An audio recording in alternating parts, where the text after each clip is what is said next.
we get on a new rant about something, Esther believes us because she's never found a shred of evidence to the contrary of anything that we've ever said. So she digs into the process that we recommend and finds the manifestational results. So recently, she's been noticing conditions that are not pleasing. Some conditions that are mildly annoying, some conditions that are enormously annoying, some conditions that are unspeakably uncomfortable in the world. There are things that you don't want to be going on. So when she finds herself, for whatever reason, giving her attention to one of those conditions, and she takes the emotional hit of it, she can feel that the opinion of her inner being and the opinion of her, that the opinion of Abraham and the opinion of her are very different opinions, because she can feel the discord, the negative emotion, the tug of war. So she's been sitting with her book and writing the condition, the unwanted condition. This is what's going on, and I sure would feel better if that condition did not exist. And then she acknowledges, but it does exist. It's not my job or my capability. It's not my work. It's not for me to do to change the condition. It just exists. It's also not my work to accept the condition. It is a condition. It's a condition. And then she writes, it's been very helpful for her, if this condition could change to one I prefer, I would feel like this. And then she begins writing some of the emotions that she would feel. I would feel freer, she usually writes. I would feel better. I would feel happier. I would feel better. And then she sits and writes those emotional words, because after all, isn't everything you want, whether it's a material object, a state of being, a pile of money, isn't everything that you want it because you think you would feel better if you had it?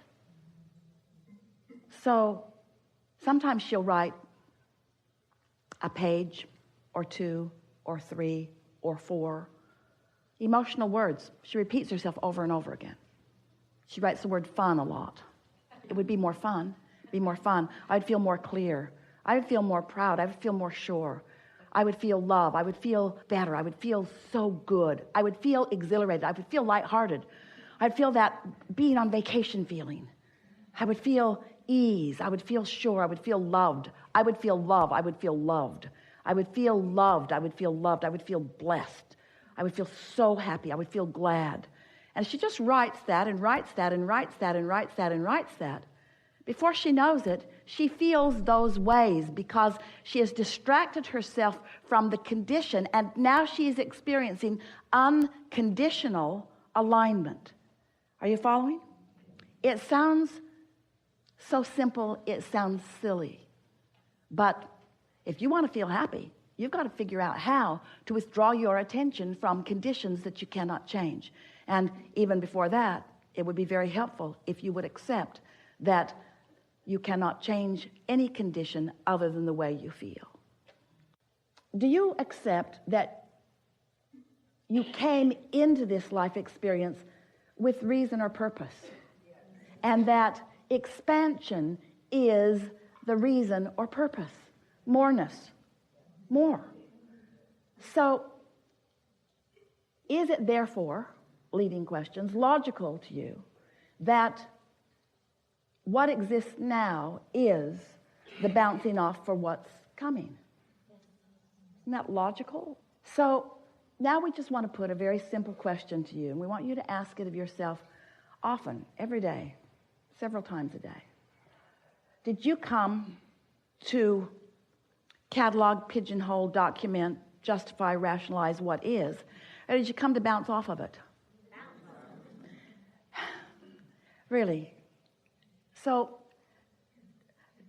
do you feel, we've sort of led you along to this awareness, can you feel how really silly it is to be spending so much time defining what is?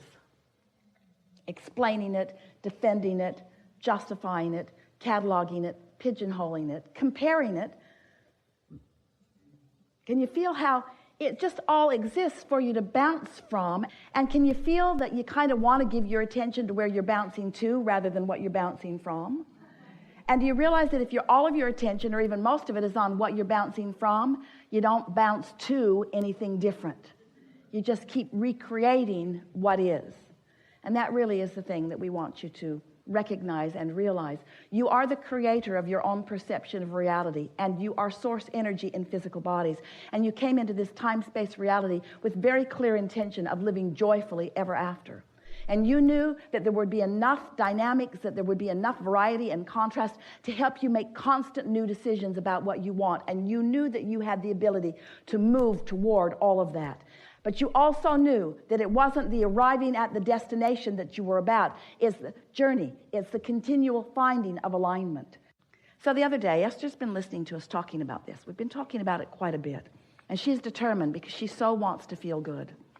So she was sitting in Texas in a chair in her living room that looks out across the pool. And she was in such a heightened state of well-being that as she looked out there and saw the crane statues, they're just magnificent, and the beautiful oak trees that are right there, right on the other side of her pool. And the pool itself and all of its engineering and beauty and sound as she looked around, and then the red bird that stood on the point of a tip of a tree and just looked at her.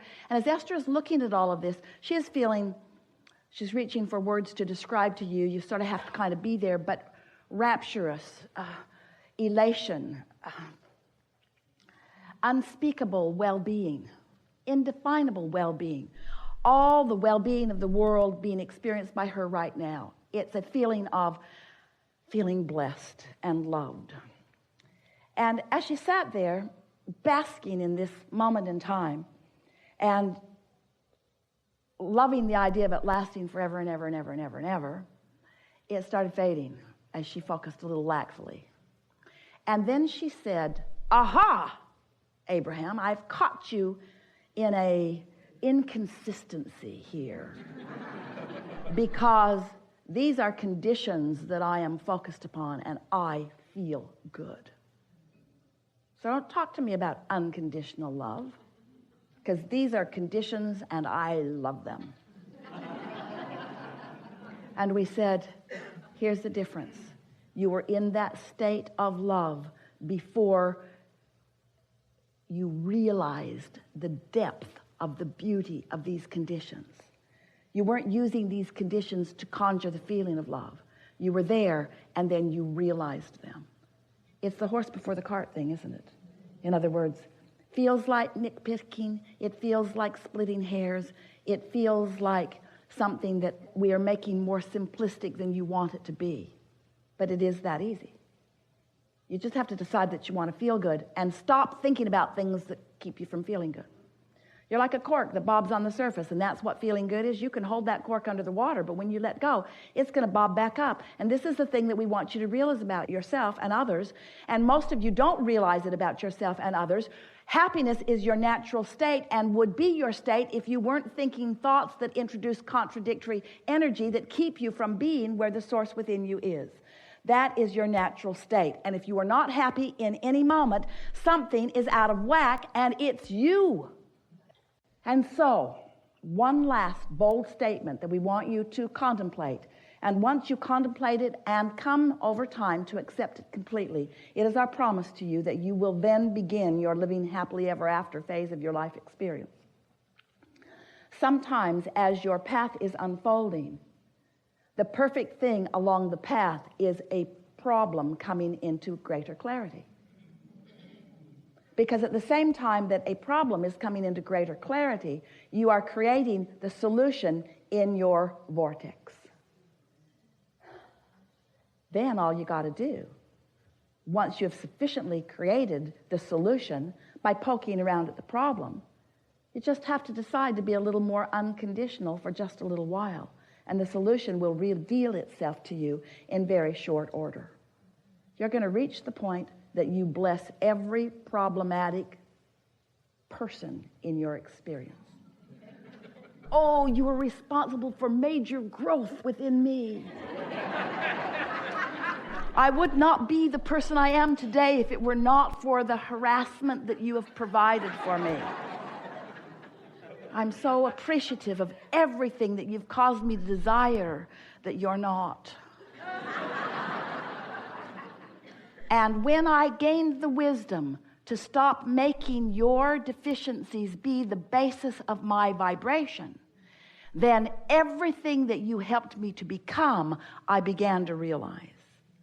And then you're going to love all of the components of this magnificent world, because we really are all in this together.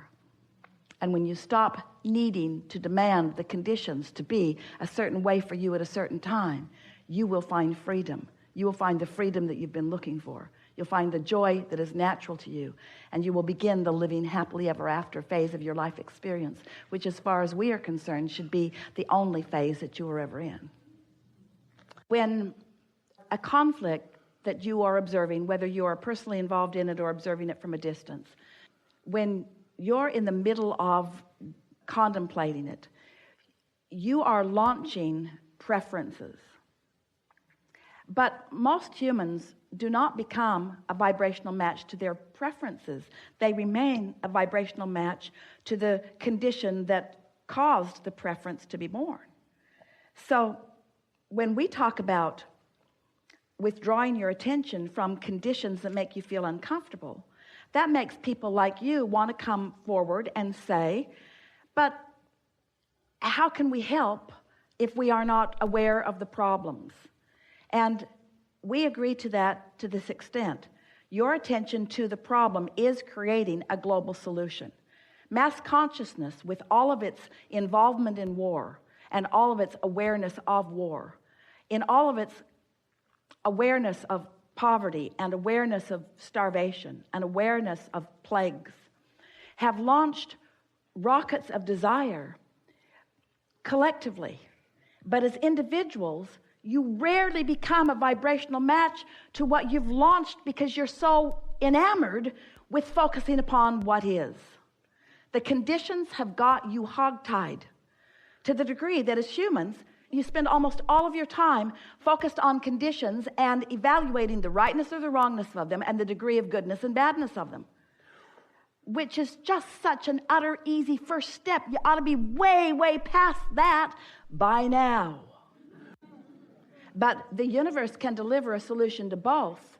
So this is the way it works. Let's say that it's just you and another guy, and you think this and he thinks that. And you want a solution and he wants a solution. And source, universe, law of attraction, whatever you want to call this universal energy, is aware of what both want, because both have a vortex and the solution for both is in their vortex. But this one, instead of being a match to what's in his vortex, is instead pushing against you. So not a vibrational match to what he wants. The other one, instead of being a match to what's in his vortex, instead pushes against you. So neither one are a vibrational match to the solution that they have created, and both are blaming the other for not receiving the solution, when both could receive a solution that would be completely satisfying to them individually. It's the belief that for me to get what I want, you have to give something that you want up. That's the flawed premise. That's not true, that's not true, that's not true. That's because you have little piles of spoils that you are quibbling over instead of universal, infinite expansion. That's like saying, oh, here's the economy. It's this many billions of dollars or trillions of dollars. It's this many pieces of something. This is the economy. And the rich guys are getting too much of their fair share. And so you pinch yourself off from your share because you're too worried about what that guy's getting. It's like dividing the pie up and saying, he's getting too much of the pie and the rest of us aren't getting enough of the pie. And we say, you could be creating bigger pies. You could be creating more pies. But you're not creating more pies. You're quibbling over the spoils of this one paltry, puny little pie. Because you're not using the energy that creates worlds. You're squabbling over things that are disconnecting you from your true power. We have enjoyed this interaction more than these words can explain to you. We are loving the resonance that you feel. It feels good to feel the alignment with who you are, doesn't it?